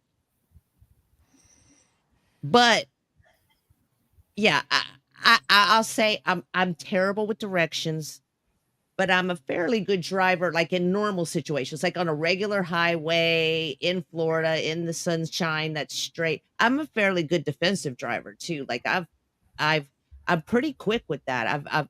I've had to do that so many times, and I've always been able to do it. And the thing is, it's not like I didn't know what I was getting into. Like on the way to Athens on Friday, it was Friday night. It was Friday night at some point. We were trying to figure out what time you were going to get there, and somebody was like, "Well, the GPS says it's I think a 7-hour drive or something, and she left at 3, so she should be here by 10." And right away, I went, no. Yeah, I see at midnight. 2. Yeah. I said it was a 5-hour drive for her to get from St. Augustine to Charleston. It took 9 hours. So it didn't take 9. It took I don't know. It 7. took a while. Took a while. It took 7. And that was interstate the whole way. I was like, this is back road. So you can, whatever the GPS tells TK, you can double that by the time she makes all these wrong turns. Well, she had to drive over bridges, Lou. Oh, no. That takes twice as long as normal. Yeah, that's right. It took us about 5 hours to get there and about 3.5 to get back. Well, that's the thing too. And that happened both on Isle of Palms and, well, no, not this one, but it was because of my mistake. But what I'm saying is that I felt like it was faster getting home. Harlan Harris, thank you for the super chat, buddy. He says, VicTube as play-by-play announcer was gold. I got to come play next year. Pete, I'm winning that FSU Clemson bet. Go Noles. Yeah, that was new for this year. The who brought that PA system? Brett? Brett. That was a good idea. That was a lot of fun. They were able to hook their phone up to it somehow, I guess Bluetooth, and they played like walk-up songs for people when they would come up to bat, and then BVD and VicTube took turns doing like the play-by-play of the game, and like It cracking was great. jokes and stuff like that. That was that added a lot to it. That was a good idea. I guess that was Brett's idea. That's why I brought the thing. I That was brought one great. last year, but there was no power. Oh, that's right. Yeah. So That's we right. couldn't do it. But yeah, no, it worked out great. And Vic Vic and BBD on the mic was gold. Yeah. And then of course, Vic goes to sing "Take Me Out to the Ball Game" like in between the 5th and 6th inning or something. Oh. And what a shocker. He didn't know the words. Which is unacceptable except for the fact that it was Vic.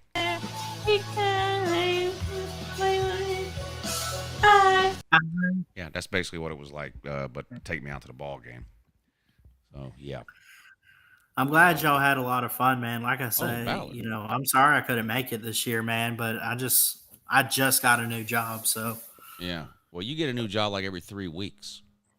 Ballard, you have to apologize for not making it to something if you've ever made it to anything at all. Yeah, you're I going to have showed to up for the apologize game if you last ever year. show up. Ballard, does it make you feel bad? Does it make you feel bad that somehow Crimson Brave and Fatty Sims were able to show up, but not you? what did they show up to? The softball game. The softball This year? game. Yeah, Crimson Brave and Fatty Oh, wow. Sims. Crimson Brave was at the Slob Olympics also. That's right. So he's been to 2, Ballard, and no one likes him, Maybe. and he still comes. Like, we don't even want him to come, and he comes. We want you to come, and you won't come. What's up with that? I just I don't know. I got to get stuff in order and I understand. plan ahead, and I just don't. I didn't even realize I was Maddie Sims until after I left, or I would have said something to him. I didn't realize he looked like an Oompa Loompa, you know? I said hey to him and shook his hand. I mean, I'm not going to be an asshole to somebody that takes the time to come, but I don't like him. Well, at least they showed up. But Dylan Deloney and Edward are talking shit about the softball players. They can't even find their anything on a map. Right. They're better drivers. Y'all know how much They're driver than both of them combined. Even Crimson Brave, I made sure he had something to eat. Knew he was, get you a plate, whatever you want, about all that. I mean, so I'm not a complete asshole. No, that's what I was trying to say on my show today. People just don't understand, It's not like people are gonna just beat the shit out of him. He went there. I mean, people just don't get it. Yeah, they don't understand. They just don't understand. D4, I'm sorry your wife couldn't make it this year. She was a lot of fun last year at the game. Yeah. She just got a promotion, and she had to train employees on Saturday. So well, I hope you told her that we all asked about her and missed her and I wish she could have did. came. I was like, people were wondering where you were. They asked everybody asked me where you were, and she really thinks a lot of you guys. That's good. We've got her fooled too then. So I understand. So y'all had of course, Raj and Traveling Fools did a draft, I guess last month or whatever, and y'all had some new people. How did the new people end up doing? I know Twisted Rooster was one of them, from what I heard, and who else did you have? Yeah, Twisted Rooster was on Team Raj. So last year we had an all-time pitcher. In other words, Colby's dad last year was the pitcher. He wasn't on either team. He just pitched the whole time. Well, this year, because we had a few people that played last year that weren't able to come this year, we had to add a few players here and there, and so Colby's dad ended up joining Colby's team, which was Team Fools, and we ended up with I know Twisted Rooster was new. Nick DTV on our team was new. So Twisted Rooster was our pitcher. And I mean, I didn't hit against him. I was catching while he was pitching. He seemed to do fine to me. Yeah. So yeah. And Fool's first overall draft pick in the offseason was fishing, and he ghosted us. That's right. Which is, I mean, look, you have to scout your draft picks. I mean, the NFL doesn't draft people withoing into their reliability. Well, Foles even talked to him a couple of weeks before and said, "Hey, are you really coming? Because if not, I need to figure it out so I can, adjust the roster." Yeah, I'm coming. this is what happens when you don't look into people's reliability rating. Yeah. You wasted a draft pick. That's Yeah. nobody's fault except Traveling I'm not Fools. saying it was anybody's fault. I'm just saying what happened. Yeah. So, who else was new though? So Colby's dad, Twisted Rec Talk. Rooster. Oh, Rec Talk. Yeah, that's Oh right. yeah, Rec. Boy, did anyone look more wrong than him? Hey, he went 4 for 4. Oh, I know he played good. But I'm Yeah. talking about. I mean, looks don't matter as far as how you play. If they did, I would have been the MVP. I looked like I looked like I knew what I was doing. I had on baseball pants and cleats and the whole deal, and I'm terrible. Rec Talk was good, but he looked a mess out there. He played in blue jeans. Oh. Said he didn't feel comfortable in shorts. Wow. He was wearing shorts the night before at our place. Yeah. I don't know. Seemed awfully hot for blue jeans. I made that mistake at work the other day.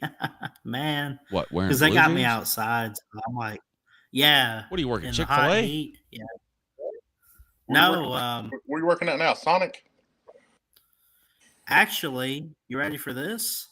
Yeah. I guess I'll go ahead and say it, but I'm at Walmart. Oh. What are you doing outside? Oh, like getting buggies and whatnot? Yeah. I got you. Yeah. Yeah. That's probably a So pretty you're good place working to right work. now? Yeah. Well, no, not at the moment, but Oh. I have a job, yes. All I'm right. at home now. Well, that's good. Yeah. Yeah, it's probably a good place to work. You ain't hassling people about receipts, are you? No, I'm not doing that. That's not my place. Lee. Because that's the most aggravating job on the planet, I think. Yeah. Do I you like get the mad moment you get to, when people leave their buggies like in random places? oh, instead of taking them to the carousels? Yeah. Yeah, that can be pretty irritating. I just have one question. But Uh-oh. did you die? What? But did you die? No. Mentally and emotionally, I died about 15 times on that. I'll tell you one thing. He looked dead when he got out of that I'm car. all talk. I was trying to hold in my laughter when I really, knew he was getting nervous. I tried to hold in my laughter, okay, because I knew I had enough faith in myself that he was not going to die and we were all going to be fine, okay? And I was actually laughing more at the fact that BA was saying left instead of right and right instead of left. And like I said on my show, I'm not, I'm not like it's not a diss. I'm worse. You know what I'm saying? That's just me. I like I said when I came home, I was totally fine. I was as straight and narrow as anything. TK is blaming BA. Lou's blaming both of them. A lot of blame to go around. Who do you blame, lady? The alcohol. But yeah, that's what she said. I hadn't drank. I was totally as straight as an arrow, but it's just those. I would have to get used to living there. I don't. Ooh. You Y'all know don't the have other enough thing I lights out noticed there. about TK too? It seems like TK spends half her waking hours looking for things. I do, because you know why? I lose everything. Yeah, I know. Everything. Like every time I went inside, like to the kitchen or to the bathroom or whatever, you were sitting on that couch looking for stuff in the tackle box, and then I heard that people were leaving and you were looking for things under the couch. Yeah, and how did your Versace sunglasses end up in Mrs. Pete's purse? They were in her purse? Yeah, you don't remember that? No, I just remember her giving me some glasses, and at first I thought they weren't. And I said, wait a minute, hold on. And I looked at them again, And when I saw the Versace up there, I said, "Yeah, these are mine." But because I knew that part, but I didn't hear you say I put them in her purse. I didn't say you put them in there. Nobody. I have no clue how they got in there. I just know how that she was looking for whoever's sunglasses were in her purse, but I guess they were yours. I wonder how they got there. I don't know. Between the two of you, she loses shit all the time too. So who knows how he got in there? Oh, another funny tidbit. I texted BA yesterday. I said, "Can you send me the pics we took when I got to the place Friday night, right?" And she goes, "That whoever picked up the phone picked up somebody's phone. So we're looking for some pictures, guys, of me and BA and Mrs. Pete. If you have them on your, please check your phone. Somebody has them. I want copies, please." That's all I wanted to say. I mean, I was exhausted, so. Well, yeah, I didn't know whose phone it was. But that's what I'm saying. No, I just wanted to put that out there in case there's anybody that sees those photos. If you could text them to me, that'd be fantastic. Thanks.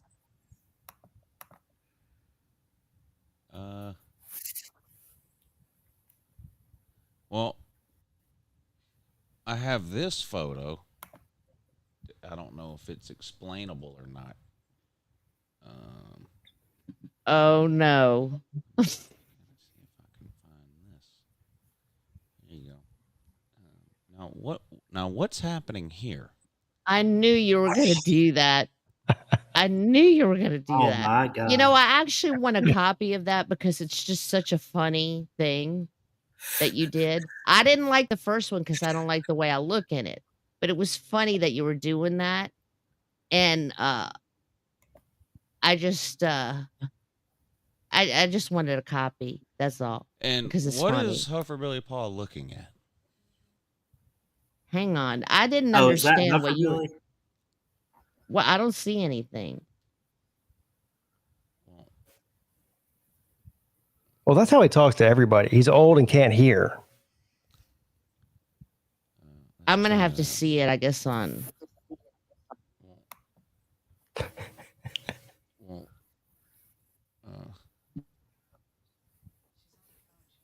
so you can't see that? Now I do. What? That's Paul. Yeah. So what is he So looking you made at? one of. I don't know.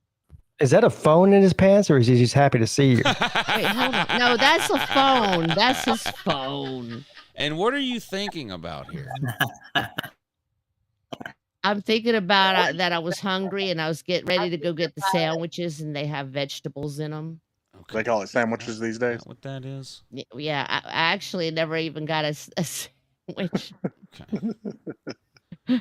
But thank you though. Lou paid for it all for everybody. So Nice. yeah, this is the one I don't like. Now, what is he I looked showing the you? form. Is he showing you a I dick just pic? looked the- Is he showing you a dick pic there? Wait, no. What is he showing me there? I don't remember. Celine, are you in here? I mean, are you like somewhere? Can you Celine went to sleep explain? 4 hours ago. I like the arm brace. Yeah. Yeah. I'm like, what is that? That's not tennis elbow. It's pickleball elbow. Pickleball. What is that? I took up pickleball. I'm just not a weirdo about it. I mean, I could see if he played softball that day, he might need to wear that, but he didn't even play.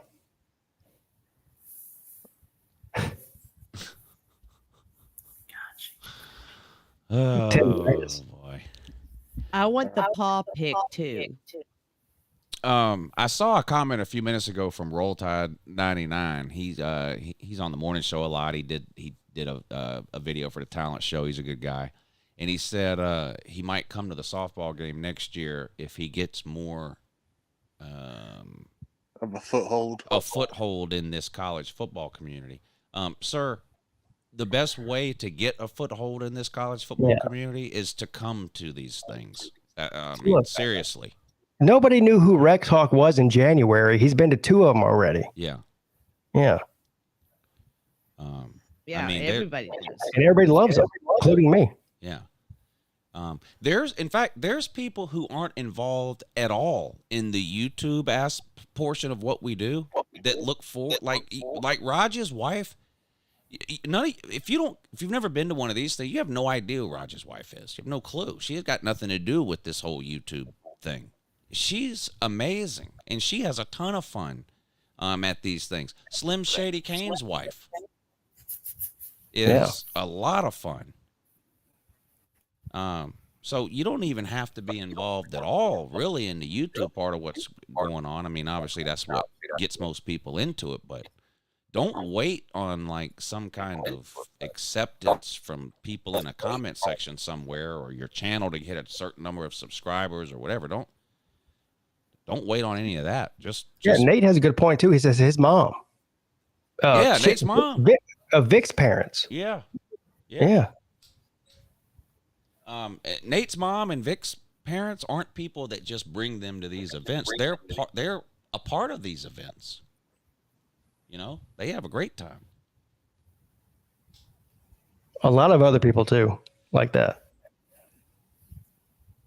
Yeah, so just make plans to come. Don't worry about what's going on YouTube or whatever. Just make plans to come. There's lots of small kind of gatherings that go on all the time, whether it's people getting together to watch football games, go to football games, Cherokee trips we've done with, 4, 5, 6, 7, 8 people, whatever. There's all kinds of little stuff like that, and those are great too. But of course, the Slob Olympics and the Slob softball are the two big ones. I mean, make plans now. That first weekend in March to do what you got to do. Get some time off of work. Squirrel away $50 a month between. I mean, that's still 8 months away. You squirrel away $50 a month, $400. Go down there for a couple of days. I mean, yeah, that's why we announced these dates so soon. I mean, we announced the Slob Olympic dates 3 months ago. I mean, that give you like 10 months to prepare for it. Yeah. Yeah, you won't regret it. Lots of fun. Yeah, you'll never see My Lady in the comment sections or whatever, but she loves these events. Yeah, a lot of fun. And the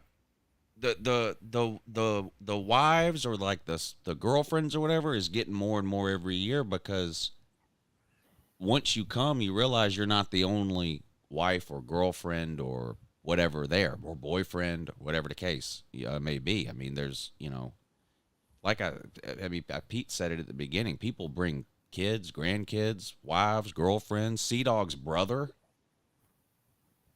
Nobody knows him from YouTube. Kid. He was really a good kid. I've always loved Sea-Dog, right? I've had this heart for Sea-Dog.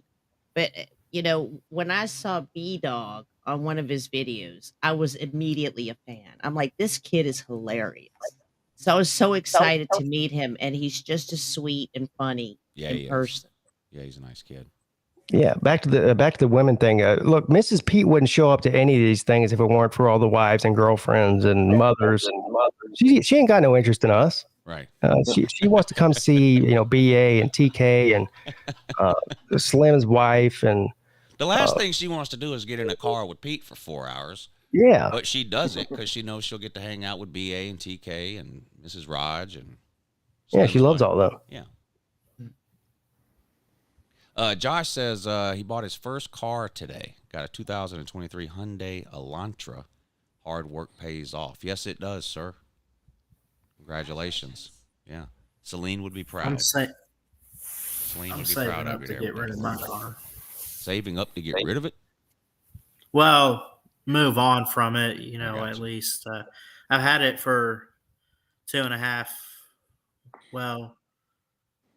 2 years, not exactly 2.5, but it's got some issues, but it still gets me where I need to go. Is it paid for? Oh, yeah. The only thing I have to worry about is ride it till the wheels fall off, sir. Yeah. That's the best kind of car. Yeah. One that's paid for. It's You paid for. describe your car like most women describe their husbands. Yeah, he's got some issues, but he gets me where I need to go. You know? Yes, sir. So is this why I'm still single? I can't get the men to where they need to go because they're too afraid to ride in my car. Well, just kidding. I'm kidding.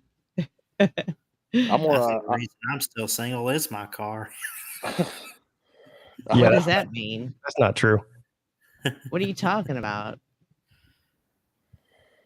I'm gonna jump off here, everybody. It's been a pleasure. I had a blast. Everybody that hung out with was fantastic, and hope to see y'all before Slob Olympics. Yes, sir. Take it See y'all. easy, D4. All right, see you later, D4. All right, yeah, we're going to start to wrap it up. Who is this that wants to come in? Yeah, good morning. You're on with whoever else is on here. Who gives these people credentials to vote to see who wins the East? Yeah, appreciate you coming on. Good to hear from you. What?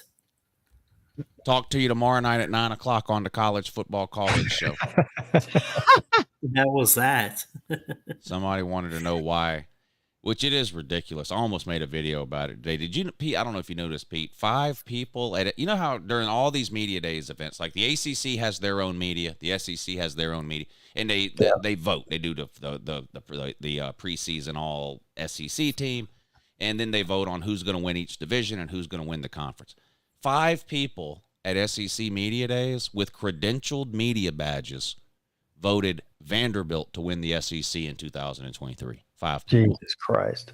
The same number of people that voted for Tennessee. So it's the same thing with the Heisman voting. They don't watch the game, and that's insane. Makes no, yeah. I mean, I don't know how you fix it. Fire them all. I think the vote should be made public or something. I don't know, but that's just insane. But I don't want to. That's a topic for another day. But Ballard, I'm going to let you go too because we're getting ready to wrap things up. Okay. All right. Love y'all. Y'all be safe, and we'll see you around. All right, buddy. Thanks for coming on. And TK and Pete, great weekend. I had a great time hanging out with y'all. Can't wait to do it again.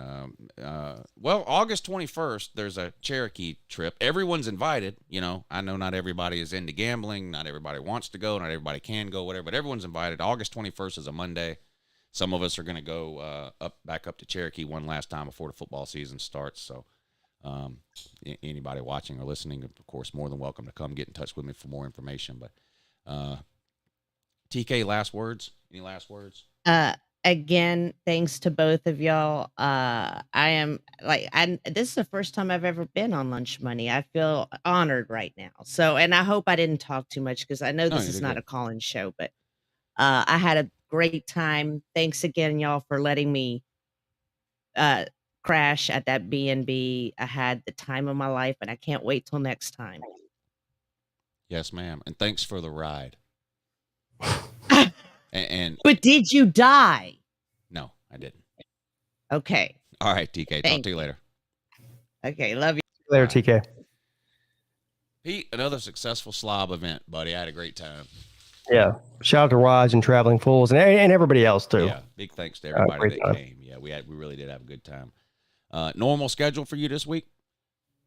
Yeah, Tuesday ACC show tomorrow night at 7 p.m. Midday show Wednesday and Friday at 11 a.m. and call-in show Wednesday and Friday night at 10 p.m.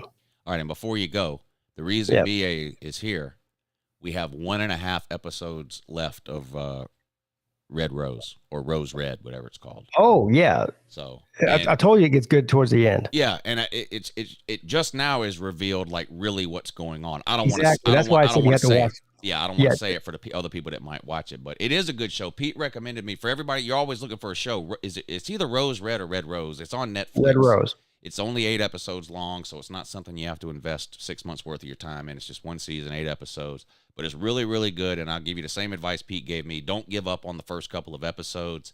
There's a lot of twists and turns, and it gets really, really good. Yeah, and the ending, you know how a lot of shows, people complain about the ending, like The Sopranos and whatnot? Yeah. The ending of this show is great. Okay, good. Yeah. Because I'm about to find out in about an hour and a half. All right. All right, Pete, we'll do it again next week. All right, see y'all later. All right, buddy. All right, thank you all for tuning in tonight to the Lunch Money Show. Me and Pigskin Pete do this every Monday night at 10 p.m. Football season will be here soon. Once football season starts, this, of course, becomes 99% a football show. We do a lot of gambling talk, a lot of betting, spreads, odds, the over-under, the lines, picks of the week, that kind of thing. That was how this show started, was as a football gambling show. But we find a lot of other ways to kill the time during the off season, like spending 2 hours talking about Slob softball like we did tonight. But I really appreciate y'all hanging out. I hope y'all were entertained. I hope y'all had a good time. And again, if you've ever considered coming to one of these things and for whatever reason you have decided not to, please reconsider. You won't regret it. Everybody has a great time. Everybody gets along. You will. I've developed a lot of lifelong friendships through these events that we host throughout the year. So I enjoyed hanging out with everybody that was there. Again, I enjoyed meeting several people for the first time, and hopefully these things just keep getting bigger and bigger. I've got my call-in show tomorrow night at 9 p.m. We'll do that tomorrow. Morning show tomorrow at 8 a.m. All right, everybody. Hope your week got off to a good start. Enjoy the rest of it, and I'll talk to you again real soon. Have a good morning.